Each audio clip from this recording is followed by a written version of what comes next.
বৃষ্টির মধ্যে বাসায় বসে থেকে বোরিং হচ্ছেন, শুধু ভাজাপুরি খেতে মন চাইতেছে, চলেন তাহলে বানিয়ে ফেলি চমৎকার একটি রেসিপি যেটা মচমচে এবং শুধু আলু দিয়ে হবে। তো হ্যালো ভিউয়ার্স, আসসালামু আলাইকুম, welcome to my new video.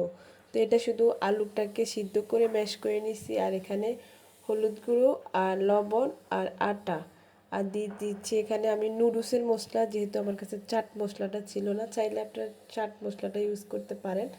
সবগুলো একসাথে দিয়ে আমি এখন ভালোভাবে মিক্স করে নিচ্ছি। যদিও আমি মিক্স করতেছি না, আমি শুধু ক্যামেরাটাই ধরতেছি। তো যাই হোক, যেহেতু আমি ভিডিওটা শেয়ার করতেছি তাই বললাম আমি। তো যাই হোক, এখানে হচ্ছে দিয়ে দিচ্ছি বেসন। বেসনটা চাইলে আপনারা স্কিপ করতে পারেন, এটার নাম আপনারা দিতে পারেন আলু ফিঙ্গার বা আলু ফ্রেঞ্চ ফ্রাই।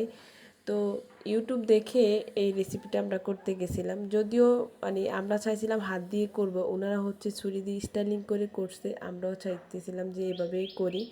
লম্বা লম্বা হওয়ার কারণে বললাম এটা আলু ফিঙ্গারও বলতে পারেন বা আলু ফ্রেঞ্চ ফ্রাই।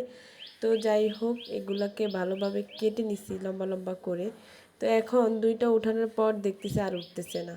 তো আমরা আগে থেকে যেটা জানি যে হাত দিয়ে শেপ দিলে এটা অনেক সুন্দর হয়, তো ওইভাবে ওই প্রসেসিংটাই পরে ইউজ করছি। আসলে অনেক কিছু হ্যাকের কারণে আসলে সুন্দর হয় না, ওনারা কীভাবে উঠেছে জানি না। তো আমাদেরটা হয় নাই, আমরা আমাদের মানে প্রসেসে আমরা আবার করে নিছি, এভাবে লম্বা লম্বা শেপ করে নিলেই হয়ে যায়। এখন হচ্ছে চুলার উপরে তেল দিয়ে এগুলা শুধু ভেজে নিব, তাই রেডি হয়ে যাবে আমাদের ফ্রেঞ্চ ফ্রাই বা আলু ফিঙ্গার যেটা বলেন। তো যাই হোক, এগুলো খেতে কিন্তু অনেক বেশি মজা, সস দিয়ে খেতে পারেন আপনারা বা এমনিতেও খেতে পারেন, সস না থাকলেও সমস্যা নাই। তো বললামই তো, শুধু আলু দিয়েই চমৎকার রেসিপি হয়ে যায়। আসলে আলু দিয়ে অনেক রেসিপি হয়, তো এটা আমরা করলাম, আসলে খেতে অনেকটা ভালো লাগছে, একদম ফ্রেঞ্চ ফ্রাইয়ের মতোই হয়।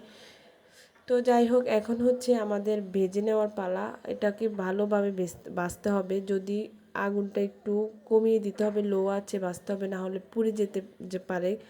তো যাই হোক, এখন হচ্ছে এরকম লাল লাল করে আমরা ভেজে নিছি। এগুলো আমাদের বাসার বাচ্চারাও পছন্দ করে, প্লাস আমরাও অনেক বেশি পছন্দ করি। তাই ভাবলাম বৃষ্টি হচ্ছে বাইরে, মচমচে কিছু খেতে ইচ্ছে করতেছে, বাসার বাইরে যাইতে পারতেছি না, তাই বানিয়ে ফেললাম বাসায় চমৎকার রেসিপিটা কেমন হলো অবশ্যই কমেন্ট করে জানাবেন। আর আপনারাও চাইলে বাসায় এরকম রেসিপি করতে পারেন শুধু আলু দিয়ে। আল্লাহ হাফেজ।